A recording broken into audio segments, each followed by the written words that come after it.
Hai teman-teman semuanya, kembali lagi bersama aku di channel Aziza Da Silva. Kali ini aku mau bahas tentang pathway penyakit gastritis.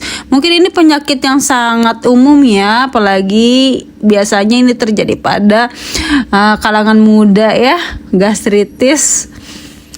Karena gastritis ini merupakan peradangan yang mengenai mukosa lambung, dan peradangan ini dapat menyebabkan pembengkakan lambung sampai terlepasnya epitel mukosa superficial yang menjadi penyebab terpenting dalam gangguan saluran pencernaan.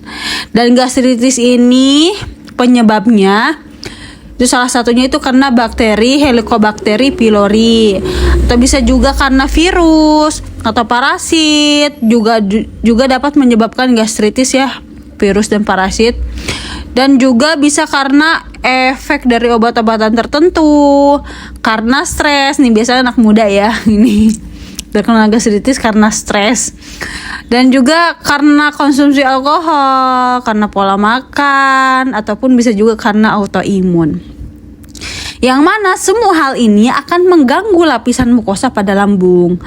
Pada umumnya, mukosa lambung itu mempunyai barir atau pertahanan sendiri, yang mana prostaglandin akan memberikan perlindungan. Namun, ketika gangguan lambung dan keadaannya semakin berlanjut, maka pertahanan prostaglandin itu sendiri akan berkurang dan mukosa barir rusak, maka timbullah iritasi pada lambung dan berlanjut peradangan pada mukosa lambung atau gastritis.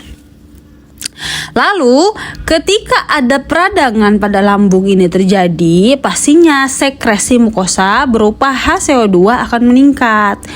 Ketika senyawa asam pada lambung mengalami gangguan perubahan, otomatis nih asam lambung akan meningkat dan menstimulus rasa ingin mual dan muntah. Sehingga diagnosa keperawatan yang dapat diangkat adalah kekurangan volume cairan dan ketidakseimbangan nutrisi. Jika terjadi kurangnya nutrisi dan cairan pada tubuh, respon pasien pasti akan lemas dan lemah. Maka diagnosa keperawatan yang dapat diangkat adalah intoleransi aktivitas. Sekresi mukosa berupa asam pada lambung meningkat. Yang tadinya asam pada lambung ini menjadi pelindung ya, menjadi barir, namun fungsinya menjadi gagal, yang mana ini mengerosi mukosa lambung hingga terjadilah erosi pembuluh darah area lambung dan terjadi pendarahan. Biasanya erosi pada mukosa lambung ini akan menimbulkan rasa nyeri pada pasien gastritis, sehingga diagnosa keperawatan yang dapat diangkat adalah nyeri. Dan erosi lapisan pembuluh darah juga menimbulkan atrofi pada kelenjar epitel hingga hilangnya sel parietal dan sel Chief, yang mana sel ini yang berfungsi untuk memproduksi asam pada lambung. Jika terjadi gangguan pada sel ini, maka fungsi intrinsik seperti penyerapan vitamin ataupun mineral ini juga akan terganggu dan berlanjut menjadi gastritis kronis. Lalu, jika sudah jauh sampai keadaan gastritis kronis, hal ini terjadi ini karena penanganan atau pasien gastritis itu sendiri yang tidak aware ya, atau tidak peduli dengan penyakitnya, cenderung meremehkan penyakit ini.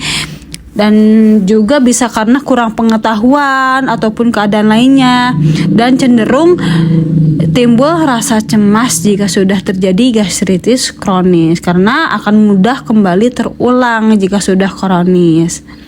Maka diagnosa keperawatan yang dapat diangkat adalah kurang pengetahuan dan ansietas. Oke, sekian dari aku penjelasan tentang pathway gastritisnya. Jika ada kekeliruan dalam pemaparan materi, bisa diisi kolom komentarnya. Semoga videonya bermanfaat.